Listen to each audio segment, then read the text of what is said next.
C'est à vous. Donc, bonsoir à tous. Avec Maëlène, ce soir, on va vous parler de veille et comment ce moyen peut éveiller la créativité et la curiosité, surtout dans nos métiers artistiques. Pour ceux qui ne sont peut-être pas encore hyper à l'aise avec le terme de veille, on retrouve plusieurs types de veille. On a la veille concurrentielle, technologique et même créative. La veille, pour ceux qui ne sont peut-être pas encore hyper à l'aise avec le terme, du coup, c'est un moyen de collecter des informations pour se renseigner sur un milieu en particulier, notamment dans l'analyse des concurrents et sur les nouvelles choses qui se font, les tendances actuelles, passées, etc., pour toujours s'actualiser. Aujourd'hui, on va plus se centrer sur la veille créative, étant donné que c'est ce qui nous correspond le plus dans nos métiers. Du coup, la veille créative, c'est vraiment le fait d'aller puiser de l'inspiration sur des sites autour de nous, être au courant des tendances et des nouvelles techniques qui se font et qui se sont faites, et constamment s'enrichir. Dans cette veille créative, on va parler de deux gros piliers. En gros, la veille digitale et la veille qui est dite plus artisanale. Donc on est maintenant tous au point sur ce qu'est la veille créative. Pour la plupart d'entre nous, c'est un automatisme. Pour autant, on a vu qu'il nous est possible de la réaliser de plusieurs manières. Est-ce que, je vous embête 2 petites secondes, est-ce que vous pouvez parler un tout petit peu plus fort pour les gens dans le chat ? On peut se rapprocher ici. Voilà. Merci. Donc plusieurs manières, et c'est ce qui m'amène à poser la question suivante, donc que ce soit dans le chat mais également à toi Bart. Comment tu t'y prends pour la réaliser ? Alors, au niveau de ma veille, moi je suis souvent actif quand même sur les réseaux sociaux, etc. Je regarde beaucoup ce que mes consoeurs et confrères font, voilà, on va dire. Et puis après, c'est un petit peu au feeling aussi, je regarde plein de trucs, toutes mes inspirations quotidiennes, on va dire. Hein. J'ai pas forcément de dossier avec toute ma veille dessus, des images, des choses comme ça. Mais c'est plus sur les réseaux sociaux que ça va jouer. Avec, tu vois, surtout sur Insta, je vais enregistrer des choses, c'est le petit onglet enregistrement et je vais cet onglet. Ouais, on le sous-estime, pourtant il est quand même important et puis de regarder un petit peu tout ce qui se fait sur le web ou même ailleurs quoi, vraiment et magazine aussi, je regarde plein de petites choses, ouais. En tout cas, mais j'ai pas de dossier avec tout un historique d'images ou de choses comme ça.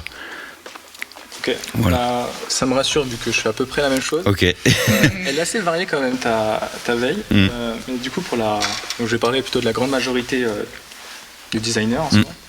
Donc c'est pas mal sur les réseaux sociaux, aussi sur des sites comme Pinterest ou Behance. Hein. Beaucoup de Pinterest dans le chat. Oui, énormément. Du coup, ça se vérifie assez rapidement dans le chat. C'est quelque chose de tout à fait logique, cohérent. Ces outils sont exemplaires et la majorité des designers s'en satisfait très bien. Cependant, comme tous les pinceaux laissent une trace spécifique, tout logiciel a sa manière propre de nous influencer. Bon, c'est dû à sa conception même de son interface qui lui est propre. Pour faire plus simple, Pinterest n'est pas Behance, Behance n'est pas Dribbble et Dribbble n'est pas Instagram, etc. Et c'est cette conception qui façonne les décisions que nous prenons. On verra donc aujourd'hui que ça peut être intéressant de réussir à déconstruire ces automatismes pour aller plus loin. Ouais. Si on est tous influencés de la même manière, avoir les mêmes références, ce que nous produisons a tendance à s'uniformiser. Et c'est là que ça pose un problème, car en effet, même si ce n'est pas le seul facteur de l'uniformisation du graphisme, mais l'utilisation de la grande majorité des designers des mêmes outils en est intimement liée. C'est l'expression « what you see is what you get » qui est assez évoquante. Ce qui d'une part, c'est un peu triste pour le milieu de la création, mais d'autre part, ça ne nous permet pas, nous en tant que créatifs, de nous distinguer des autres dans ce brouhaha graphique ambiant. C'est pourquoi il est essentiel pour pouvoir se détacher de cette influence, de l'étaler avec d'autres sources d'informations lors de vos veilles digitales en l'occurrence. Et donc pour vous aider dans cette tâche, qu'on vous présente en ce moment même à l'écran, une liste de différents outils vous permettant d'avoir d'autres références. Du coup n'hésitez pas si vous le souhaitez à screen. Je vous en présente un assez rapidement. Il est assez connu surtout à Lyon. C'est la famille, ça. Réalisé notamment du coup par Justin Buisson. C'est connu quand même pour son conséquent catalogue de fonderies, mais il regroupe également sur sa page Toolbox des sites de veille graphique, mettant évidemment l'accent sur la typographie, tels que Typographic Poster, Fonty News ou Arena. Wow. Bien évidemment, ils sont présents dans la liste. Du coup, je vous laisserai aller les consulter si vous le souhaitez de votre côté. Bravo. Trop bien. Ouais. Il y en a plein que je connais pas en plus. Vous avez bien bossé. Bravo. Bien. Trop bien.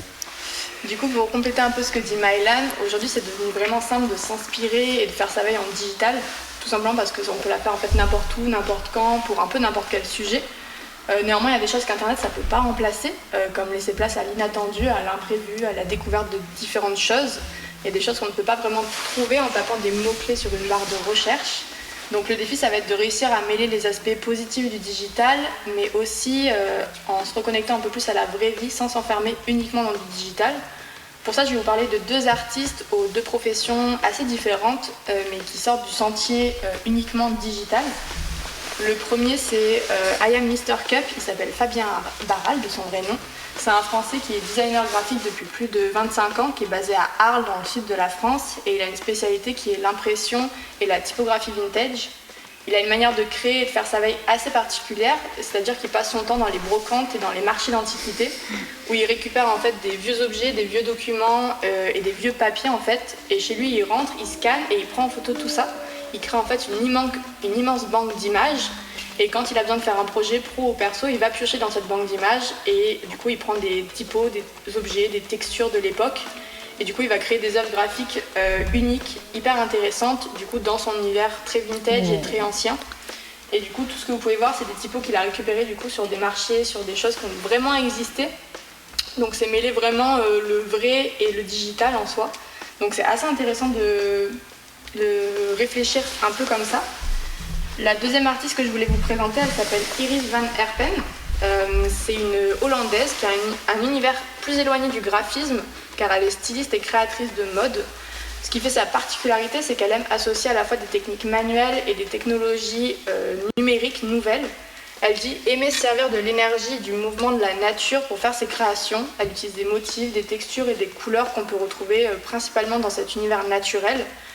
Elle utilise différentes techniques pour s'inspirer, elle a plein d'activités manuelles, la peinture, le dessin, le modelage, etc.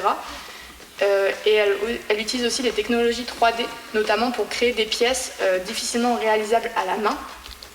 Dans sa dernière collection intitulée Carte Blanche, que vous avez pu voir en vidéo juste avant, elle a travaillé des matériaux comme du tulle de soie, de l'organza, etc. Mais elle utilise aussi des panneaux découpés au laser et modélisés en 3D. Trop bien. Tout en nous plongeant du coup dans un univers hyper naturel où vraiment ça flotte dans l'eau, hyper organique. Et du coup elle est le parfait exemple en fait qu'on peut s'inspirer à la fois de ce qui se trouve autour de nous, donc par exemple dans la nature, en créant manuellement, en touchant les matières, etc. Mais aussi en s'intéressant et en utilisant des innovations technologiques, des choses qui ne se sont pas faites dans le passé mais qui se font aujourd'hui. Donc l'inspiration c'est vraiment un muscle qu'il faut entretenir. C'est hyper intéressant de faire sa veille de manière digitale, mais il ne faut pas que ça devienne une facilité en fait. C'est cool de réussir à sortir un peu de sa zone de confort, à découvrir d'autres choses hors de notre univers ou sous d'autres formes.